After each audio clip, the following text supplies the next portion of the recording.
लालू यादव की party RJD के ये 6 नेता जो लोकसभा चुनाव में आपको चौंका सकते हैं। राष्ट्रीय जनता दल के संभावित उम्मीदवारों का नाम जानकर हो जाएंगे आप हैरान। आरजेडी में सीटों और उम्मीदवारों को लेकर मंथन का दौर शुरू। लालू तेजस्वी की योद्धा कैसे करेंगे भाजपाइयों को परास्त। 40 सीटों पर कब्जे की रणनीति बनाकर आरजेडी के साथ इंडिया गठबंधन जीत की ओर हुआ अग्रसर।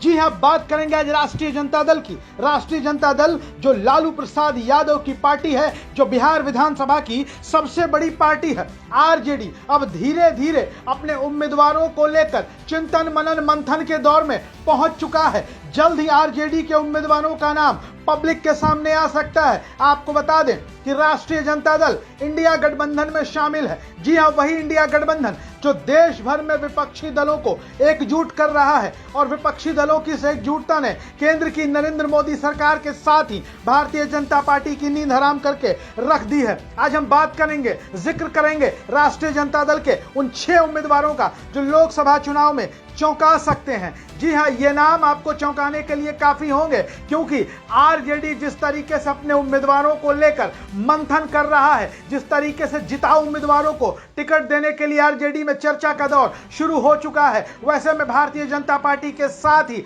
एनडीए की हवा टाइट होनी तय है। हम आपके साथ जिक्र करते हैं राष्ट्रीय जनता दल के संभावित 6 उम्मीदवारों का। जी हां, सबसे पहले हम बात करेंगे बक्सर लोकसभा क्षेत्र से। आपको बता दें कि राष्ट्रीय जनता दल के प्रदेश अध्यक्ष जगदानंद सिंह एक बार फिर से उम्मीदवार हो सकते हैं। जी हां, जगदानंद सिंह जो राष्ट्रीय जनता दल के बिहार प्रदेश के अध्यक्ष हैं। हम आपको बता दें कि जगदानंद सिंह 2009 में बक्सर लोकसभा क्षेत्र से सांसद रह चुके हैं। 2014 और 2019 में केंद्रीय मंत्री और भारतीय जनता पार्टी के उम्मीदवार अश्विनी चौबे के हाथों जगदानंद सिंह को हार का सामना करना पड़ा था। दूसरा नाम है रीतलाल यादव। जी हां, रीतलाल यादव एक ऐसा चेहरा, दानापुर से विधायक हैं। राष्ट्रीय जनता दल के विधायक बनने से पूर्व विधान पार्षद यानी कि एमएलसी भी रह चुके हैं रीतलाल यादव। रीतलाल यादव ने दानापुर में भारतीय जनता पार्टी के गढ़ को तोड़ते हुए लालू की लालटेन को जगमगा दिया था और इस सीट पर लंबे अरसे के बाद रीतलाल यादव यानी कि आरजेडी की जीत हुई थी। अब रीतलाल यादव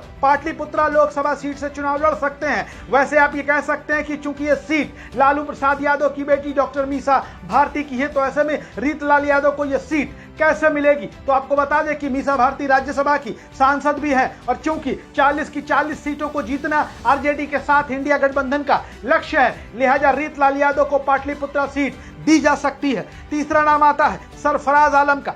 जी अब पूर्व केंद्रीय मंत्री तस्लीमुद्दीन के बेटे, सीमांचल की राजनीति में तस्लीमुद्दीन के पकड़ के बारे में किसी को बताने की जरूरत नहीं है। अररिया लोकसभा सीट से सरफराज आलम 2018 के उपचुनाव में जीते थे, जब उनके पिता तस्लीमुद्दीन की मौत हो गई थी, असामयिक निधन हो गया था। उसके बाद सरफराज आलम को राष्ट्रीय जनता दल ने उपचुनाव में उतारा था और सरफराज आलम इस सीट से जीतने में कामयाब हो गए थे। हालांकि 2019 के लोकसभा चुनाव में सरफराज आलम चुनाव हार गए थे। अब यह उम्मीद जताई जा रही है कि 2024 के लोकसभा चुनाव में सरफराज आलम एक बार फिर से अररिया लोकसभा सीट से चुनाव लड़ सकते हैं। और चौथा नाम आता है, यह बड़ा महत्वपूर्ण नाम है, आशा पासवान का। जी हां, आशा पासवान राष्ट्रीय जनता दल की नेता नहीं है, लेकिन उनके पति अनिल कुमार साधु राष्ट्रीय जनता दल अनुसूचित जाति प्रकोष्ठ के प्रदेश अध्यक्ष हैं। आपको बता दें कि आशा पासवान पूर्व केंद्रीय मंत्री और लोजपा के संस्थापक स्वर्गीय रामविलास पासवान की बेटी है। उम्मीद जताई जा रही है कि एनडीए की तरफ से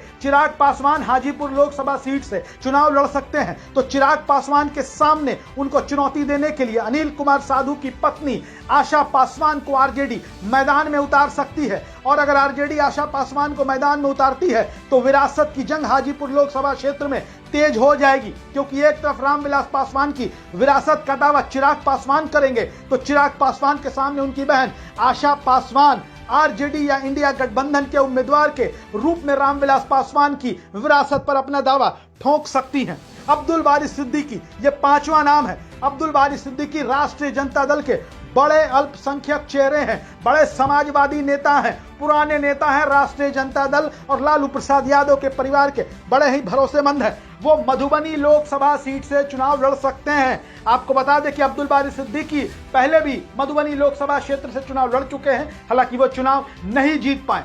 पिछली बार 2015-2020 में जब बिहार विधानसभा के चुनाव हुए तो अब्दुल बारी सिद्दीकी केवटी सीट से चुनाव लड़े, हालांकि वहां से विधानसभा का चुनाव उन्हें हार जाना पड़ा। इसके बाद नाम आता है सुरेंद्र यादव का। सुरेंद्र यादव जहानाबाद लोकसभा सीट से चुनाव लड़ सकते हैं। सुरेंद्र यादव को मगध सम्राट के नाम से जाना जाता है। आपको बता दें कि सुरेंद्र यादव कई दफे बेलागंज सीट से विधायक भी रह चुके हैं और आज की तारीख में बिहार की नीतीश कुमार की सरकार में सहकारिता मंत्री हैं। वो पहले भी जहानाबाद सीट से सांसद रह चुके हैं। हालांकि पेच यहां पर फंस सकता है कि जहानाबाद लोकसभा सीट पर फिलहाल जनता दल यूनाइटेड का कब्जा है और जनता दल यूनाइटेड के टिकट पर चंदेश्वर प्रसाद चंद्रवंशी यहां से पिछली बार निर्वाचित हुए थे, लेकिन सुरेंद्र प्रसाद यादव एक ऐसा चेहरा, एक ऐसा नाम जो काफी कम वोट से लोकसभा का चुनाव हारे थे। तो लिहाजा इन चेहरों पर आरजेडी दांव लगा सकती है। जिन 6 चेहरों का हमने नाम बताया है उन पर चर्चा का दौर शुरू है और ये राष्ट्रीय जनता दल के संभावित चेहरे हैं। एक बार फिर से हम इनका नाम आपको बता दें।